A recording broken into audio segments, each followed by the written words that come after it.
the real detriment to your psyche and your mindset is the negative identity and the negative self-talk.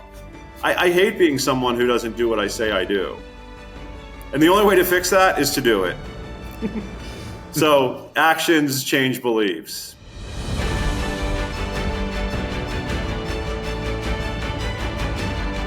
We are back for round 2 with Greg Dinkin, a World Series of Poker Tournament winner, TEDx talker on mind shifts, on keynote speaking, a coach, #1 Wall Street Journal best-selling author. The guy has done some stuff, and he's returning to continue the conversation about what it means to shift our mindset in order to be able to identify with the people that we want to become. Now, one of the cool little nuggets today that we're going to be hearing about is this idea of what Greg is trying to fight and avoid with high achievers as he works through the Human Success Lab. And we talk a little bit about this idea of limiting beliefs. We touch on some of the resources that he uses, but we're really talking about this one specific thing that as we work to be high achievers, we're trying to avoid in order to live a fulfilling life and do meaningful work. So definitely check this out. And I can't wait to hear what y'all think about it. Yeah. I just recently heard from Mel Robbins, has a pretty successful podcast. She talks about this idea: if you really want to start changing your life, sign up for something. And I agree to that on a number of things. I don't think running a marathon is going to necessarily change your life, but it will change your actions, because now you have a finite. For me, and everybody's different, so I'm not going to say that this is for everybody. For me, the idea of work out because you want to be healthy the rest of your life. Well, what's the outcome to that? You die healthy, but you're still dead. So, right. So to me, that's not a very sellable motivational tactic. I want to know that there's something that's coming up that's keeping me accountable for getting up at 5:30 a.m. or for doing the cold plunges or for mobilizing or those types of things. So I'm a huge endorser of signing up for something, because it creates that finite time frame that allows you to have more motivation because you know something's coming up. There's a reason people like deadlines, because they get us to do things. Yeah. And get things done. And it's funny because Bob loves jujitsu. One of the reasons is if you're winded, you're going to get your butt kicked. So there's no, the motivation to get in shape is you're going to get crushed that day on the mat. And so, yeah, I like that. People go on diets before weddings and before events. I think having a deadline, a finite period of time, and there has to be a why behind it, for sure. Yeah. I think that's great. So I want to shift gears a little bit into some of the work you do, because I think hearing that is going to help us better understand a little bit how you've translated some of these lessons into what you do. So tell us a little bit more about, you're a coach now. You talk about mindset shifting, right? And you work within organizations. Tell us a little bit more about some of the things that you're working with your clients. What do you see when you're working with them? Why are they calling you? And what do you start to work on? Yeah, well, here's something I think that's interesting, especially for this audience, is that a lot of people, I'll deal with high achievers, and they'll go, I'm a high achiever, and I kick ass, but I'm hiring you because I want to kick more ass, and I want to go harder, and I want you to kick my ass and hold me accountable. And so first of all, I don't know what anybody needs. When I'm playing poker, I don't know what my opponent has. It's a world of imperfect information. Now, I've got some skills that allow me to make educated guesses. One sec. I don't know what anybody needs, but what I find is whatever they think they want and what they think they need, I generally give them the opposite. So in other words, high achievers tend to be really hard on themselves and be their own biggest critic. And they say, I'm hiring you to kick my ass. And I often am very gentle with them. And because what they think they want me for is to kick more ass. And what I think they need, I don't know, but what I think they need is to learn to be kinder to themselves. I have another client who actually I spoke to today, and he's just very conservative by nature. And he's conservative, and he's slow in his decisions, and he's very methodical. And I find with him, I'm a little bit more hyper. So like if they're running fast, I'm trying to slow them down. And if they're running slow, I'm trying to speed them up. And so, look, I think something that high achievers have in common is they tend to be very critical of themselves. And so, look, this comes back to like, what do you really want? And I have some ideas on that myself, but like what they think they really want, like more money, more success, more accolades, when it's like, well, let's think about why you want that. And people often don't know. I mean, it's subconscious programming. But then I do my best to bring them back to some equilibrium. And of course they hate that, right? Because they're just like, go, go, go, go, go, go. I want more. I want more. Why aren't you being harder on me? And I just think someone who's being really hard on themselves, I'm probably not going to be hard on them. Yeah. Well, you could be hard, but to what end, right? Like what got you here won't get you there. So if you're already so hard on yourself that you think like being harder on yourself isn't going to build you up, it's going to break you down. And I'll say this, like, everybody has experiences in their life that have shaped them. Some are positive, some are negative. I have a lot of negatives that have helped me to get to where I am, right? And I'm not, that's not a pity plea. I love my life and everything in it. But being hard on myself is not something I need from a coach, right? I do okay. So you're speaking my language for sure. And so you have to ask yourself, I think to your point, you're okay, you want to kick more ass. Are you even kicking the right asses right now? Right? What is more going to get you? One of my favorite quotes is, more isn't better, better is better. And so I agree with you wholeheartedly. If I'm working with a client and they're coming to me, talking to me about, the struggles they're having with a team member or something going on in their life, one of the first things I do is I completely shift and I get on the side of the person they're talking about. I'm like, okay, what's going on in their life? What is it from their perspective? Right? Because whatever you're currently doing hasn't gotten you to where you want to go, hence why we're talking. And typically more of what you're already doing isn't the answer for getting you through a challenging time in your life. Yeah, and the coaches out there might be able to relate to this. My friend Mark England, who created a program called Enlifted, talks about Smarty Pants coaching. And Smarty Pants coaching is like, I have the answer. And, one of the coaches I work with, I often like, what should I do, Monique? Tell me what to do. Just give me the answer. And she just won't. Like she will come back and ask a question. And so the Smarty Pants coaching can actually be exhausting, and it's often robbing the client of the experience. So I think the best coaching is to ask a question, and this is what I need to work on, and actually just shut up. Yeah. And so sometimes it's ask a question at the end of the coaching call or email them a question and let them sit with it. And so, because again, this notion of I think I know what they need, I really don't. So with most people, I think really good coaching is ask questions that bring them to a reflective place and come up with their own solutions. Yeah.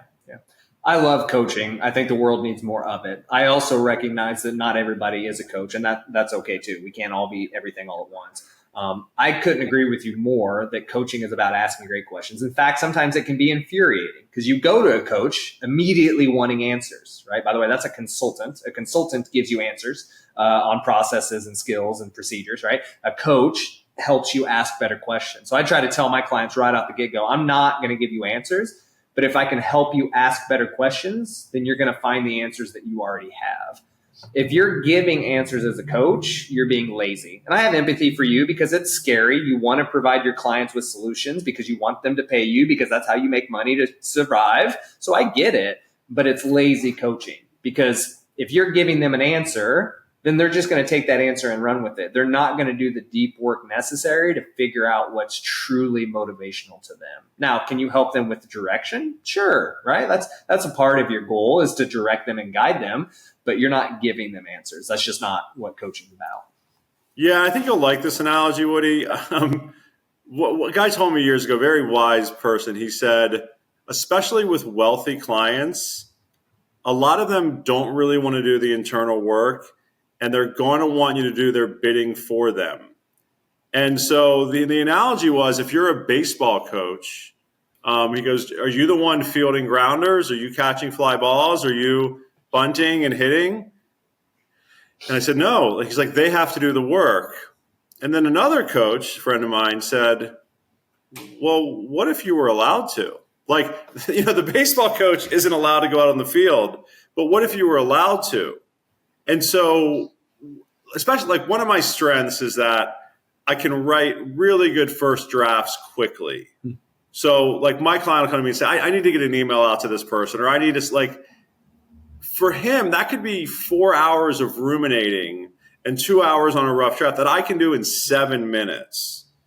Now, one argument is I'm denying him that experience of ruminating and becoming a good first draft writer and thinking through that. The other hand is like, I just saved him 4 hours of mental work and 2 hours of physical work in 7 minutes. Yeah. And so, that's more stepping into the consultant role of like, we just got to roll up our sleeves and get things done. Yeah. And he's also not hiring me to be a better writer. So I think the situation of, can you do things for your client?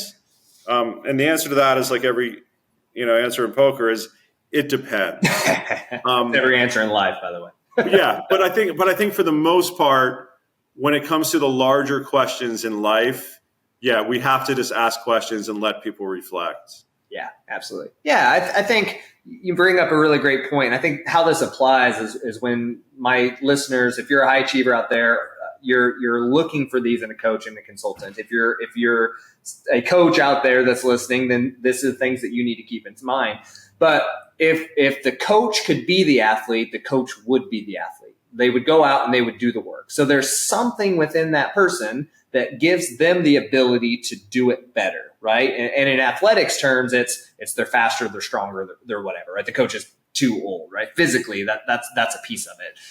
In the work that Arthur Brooks talks about in Strength to Strength, we go from what's called fluid intelligence to crystallized intelligence. So older individuals just are not, it's unfortunate, I'm getting to this age too, we're not as capable as being fluid and quick in our thinking. We still might be better than some other people, but there's certain mind shifts into what we do. So what we can offer is the ability to help others along their journey. So as coaches, we have to recognize, no, we can't be the person that we're coaching. If we were, we would, like, if I could be the CEO of Disney, if he asked me to coach him, right, and I could just do his job, then I would be the CEO of Disney, and I'm just not.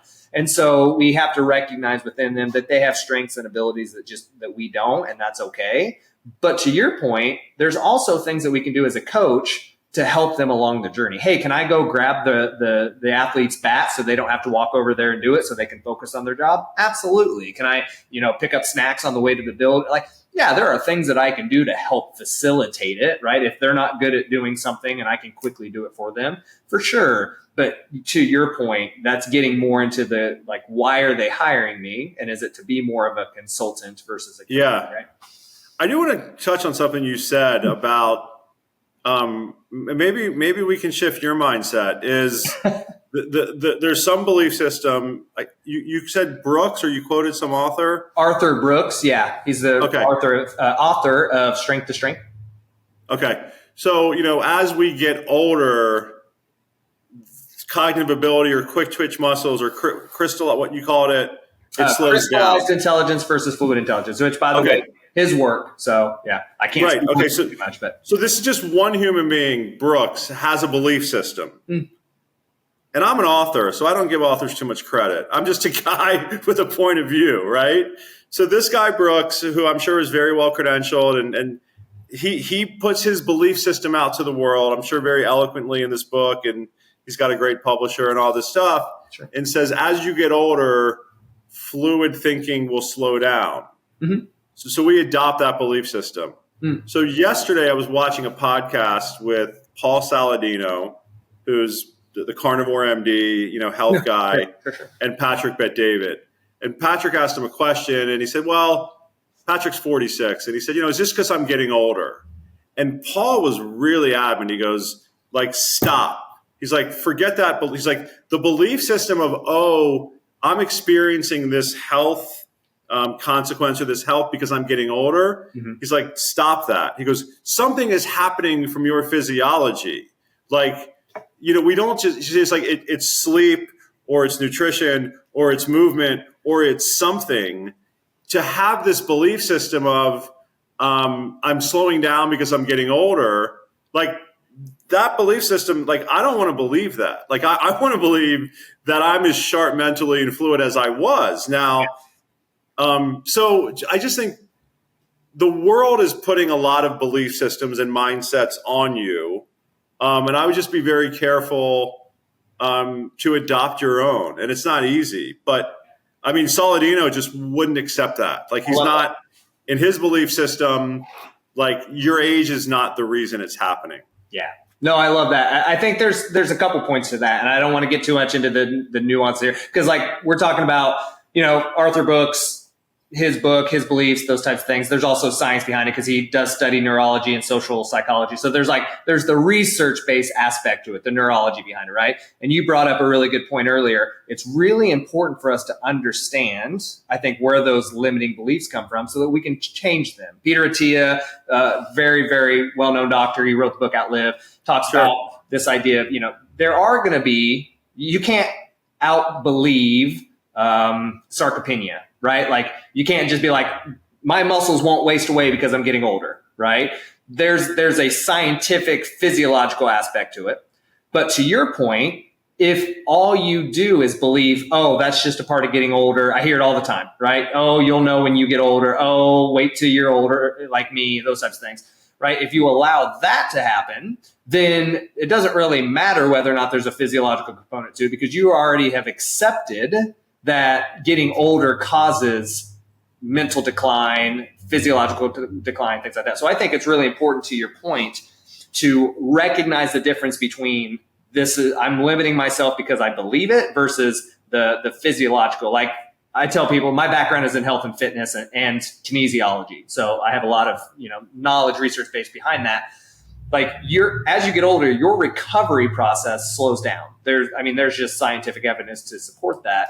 That doesn't mean you can't continue to gain muscle mass or improve your cardiovascular fitness or metabolic conditioning or cognitive abilities. All those things can continue to improve, right? Just because there are aspects of it that become more challenging as we age, right? So to your point, I think it's very important to understand the difference between a true physiological, right? That idea like, no, this is just that there are things that you need to consider, and the belief behind whether or not that's actually true and what are you doing about it, right? Yeah, I'd like let's bring this full circle. I think seeing is believing. Mm-hmm. So like one of the things, and everyone sure has heard, you're the average of the 5 people you spend the most time with, but like start hanging around with people in their 70s and 80s that do downhill skiing, that are playing competitive tennis. Like I live in Florida. There's a lot of old people in my building walking around with walkers and stuff. And so my belief system is not that's where I'm headed. My belief system is unless I'm, a T, I love Outlive as well. Unless I'm very intentional in my habits, that's where I'm headed. Yeah. And if I'm very intentional in my habits, like, I want to be, I want to be able to carry my bags up that hill at the Yuko Resort in Thailand when I'm in my 80s. And so, look what LeBron James is doing at age 40. Yep. So look, in a world of massive information, like where we're inundated with Instagram and social media and podcasts, like I block people. I unfollow people all the time because there's the people. Look, I want to hear about Ray Kroc, who started McDonald's at 54, right? Because everyone's trying to put their belief systems on you. Well-intended people. My dad, well-intended in it's a hard way to make an easy living. And Arthur Brooks, is it Arthur Brooks? Yeah. Is he the guy that wrote the book with Oprah? Yep. Build the life you want. Right. So he went to Harvard. He teaches at Harvard. He's a credentialed. Like, choose your inputs really wisely. Mm-hmm. Like, follow people that are your age or older that are in better shape than you. Yeah. One of the things, James Clear says that Bob repeats all the time is hang around people whose normal behavior is your desired behavior. Yeah. And so I think that's really, really important, because seeing is believing. And so again, like there's not a lot of them, but there's people in their 70s and 80s and 90s skiing and playing tennis and being active and running marathons. That's going to make me believe. That's the evidence, not going into a cave and trying to trick myself, but seeing it every day. Yeah. Yeah. I think there's a component too, which you've mentioned here, Greg. I think it's important to understand or to share with people, is like your evidence doesn't have to be the level that you're striving for, right? So if you want to be a millionaire, right? Obviously your evidence doesn't have to be, I have $1 million, right? It can be, I think it's important to lean into those. What are the habits, like you mentioned, that get people to become a millionaire? One of the habits I share a lot is 85% of millionaires read, right? 2 books a month or something like that, right? Again, you don't have to read 2 books. Reading 2 books a month doesn't make you a millionaire, right? But learning and growing is the habit that they're really trying to encourage you to be a part of. And leaning into that can get you towards that. Because otherwise, I think what people can struggle with is like, oh, I'm a high level fitness individual. Okay, well, that doesn't mean you have to bench 300 pounds. It means you get up in the morning, put your shoes on, you go to the gym, 2 minutes, whatever, sit in the parking lot, whatever, you've gotten there. I think it's really vital that that people recognize, like, it's the small habits and the intention behind those that lean into the identity, which leans into kind of the outcome. Would you say? Yeah, and I'll keep doubling down on this idea. Jerry Seinfeld talks about, someone asked him, how do you become a comedian? And he said, well, you write jokes every day. And he said, get a wall calendar, and every time you write jokes, put an X. And the next day you write jokes, put an X. And pretty soon you'll build up a chain. He goes, don't break the chain. And so I think we're coming back to like, hey, I want to be a comedian. Or more likely take someone who says, I really want to be a comedian, but I'm not disciplined. I'm not doing the work. I'm letting myself down. I haven't really gone for it. So a lot of negative self-talk. You don't improve the self-talk with, the affirmation's great, but more importantly, again, the evidence is from, that's my TED Talk, actions, thoughts are actions. If you write jokes every day, if you went from not writing jokes to writing jokes, get the wall calendar, well, now there's a momentum shift. You went from stop doing it to doing it, right? There's a ripple effect. I actually feel good about myself because I wrote jokes today. Hey, I've written jokes for 3 or 4 days. Now I'm going to go to the comedy club and try them. Now I'm going to call up my friend Bob, and we're going to have a cup of coffee and go over them. And then the identity, like, I am a professional because I do this every day. And again, the evidence builds the story, and changes your identity. Yeah. Yeah. And I think a trap that some people fall into is they get this sentiment of like, oh, I'm funny, therefore I could be a comedian, but I'm fearful, I'm afraid of judgment or whatever, so I'm not going to try, right? Because yes, it requires you, being a comedian requires you to be funny at some level, because otherwise people aren't going to laugh at your jokes. But what does it really mean to be a comedian? It's not to be funny, right? It's to write jokes. It's to go on stage and share those jokes with people. It's those repetitions that make you a comedian. But saying, because I'm funny, I'm either a comedian or not a comedian. It's like saying, because I have $1 million, I'm rich or I'm not rich. Well, if I gave you $1 million, that would make you rich for a moment, right? But we all know it's the habits that we utilize our money for on whether or not you actually continue to be rich or not. So it's the habits that create the identity that allow us to get to the point of whether I'm funny or not. And I think people get trapped in this feeling of like, I'm funny, I could be a comedian, but I'm not because. So it's not focusing on the outcome identity that you want to be a part of, but like, what are the things that you can be doing that allow you to get into that state? Yeah, and look, I tell people this all the time. Like, I am a very mediocre writer, and I am an outstanding listener and a dogged rewriter. So, I mean, back to that comedy example, like, I think the problem is they think Jerry Seinfeld writes great jokes every day. He doesn't. He writes a lot of bad jokes. He writes some mediocre jokes. Like, I told you, I can write these rough drafts really fast. I didn't say they were good. Like, it's just, well, I'm not funny. Well, no, if you write jokes every day, if you write every day, I mean, that's table stakes. That's the starting point. But the idea is if I write jokes every day and I stick to that habit, it's going to change my identity. And then most likely the ripple effect is going to be now you're going to want to go to the comedy club. You want to go to the open mic. You're getting feedback. You're in it. And look, I think the ripple effect of not doing, believe me, and I come through this honestly, if I'm not writing every day, that the ripple effect of that is I'm not keeping my promises to myself. I'm calling myself a writer. Like, and then if you go down, the real mindset, downfall is I'm a fraud. I don't keep my promises. Like, there's a gap between what I say. Like, all misery is like the gap between saying what you want to do and what you're actually doing. So, and this is, why Bob and I started Human Success Lab.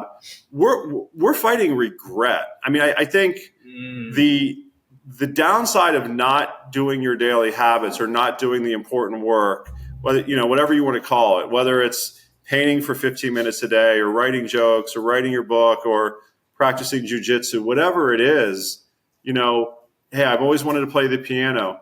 The real detriment to your psyche and your mindset is the negative identity and the negative self-talk. I hate being someone who doesn't do what I say I do. And the only way to fix that is to do it. So actions change beliefs. I love that idea of you're battling regret, right? They've done the studies. There's a book by Robert Waldinger called The Good Life, and it's a longitudinal study about happiness since like 1938, still going, second generational at this point, right? And people never said they regretted the things they did do. Nobody ever said, I regretted trying to win a poker tournament.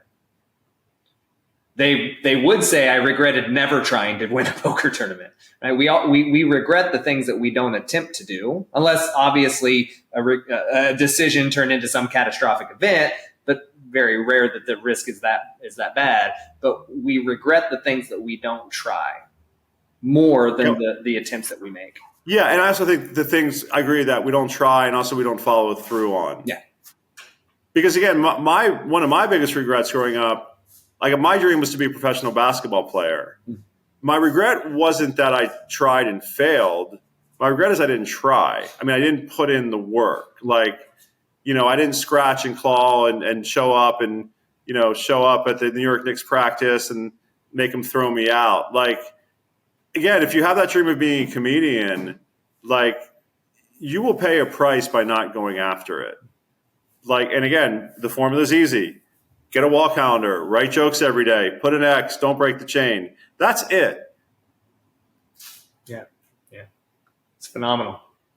Greg, I really appreciate you taking the time to share some of these beliefs that you have for your work and the work that you're doing with your clients. I'd love for people to know, if they wanted to know more, if they wanted to hear about you, your thoughts, what you're doing, where would they go? Yeah, so gregdinkin.com. You can watch my TED Talk, see some of my speaking clips. And then I'm really on LinkedIn, Greg Dinkin, and Instagram. But look, I love sharing this. This is really my mission, is to avoid this regret and really to build systems so that we can stick to the promises that we make to ourselves. So hopefully that, and I think people don't talk enough about the downside of that. Like, people talk about, well, if you go after your dream, it doesn't work. I think there's a real price to pay for not going after your dream and not keeping your promises to yourself. Oh, yeah. I would say that's one of the biggest, right? The what ifs are one of the biggest costs in life. Yeah. Greg, thanks so much. I really appreciate you and can't wait for people to be able to hear all about it. All right. Thank you. Thanks. What a conversation with Greg. Phenomenal take on how do we take these mindset shifts, these ideas from the world of poker, and put them into business practices, put them into mindset shifts that allow us to better identify with who we want to become. Right? And this idea of avoiding regret, that's truly what we're trying to do when we're thinking about how do we become successful in life. That question of what am I going to regret at the end of my days? And very often it is not the idea of the things that we did do that we regret, but instead those things that we didn't do. So these practices of taking action, of shifting our mindset belief, of creating evidence that supports the identity of the person that we want to become by these small steps. So if you want to continue to work on yourself, be sure to check out Greg Dinkin, and also check out nextbetter.com. Look at our podcast, subscribe wherever you listen. Be sure to check out the Next Better Journal, which we just dropped on Amazon.com. I'm sure you've heard of it. And be sure to look into all of the different programs, all the different practices, the coaching that we have at nextbetter.com. I'm Coach Woody. Thank you guys so much for listening. Make it a great day.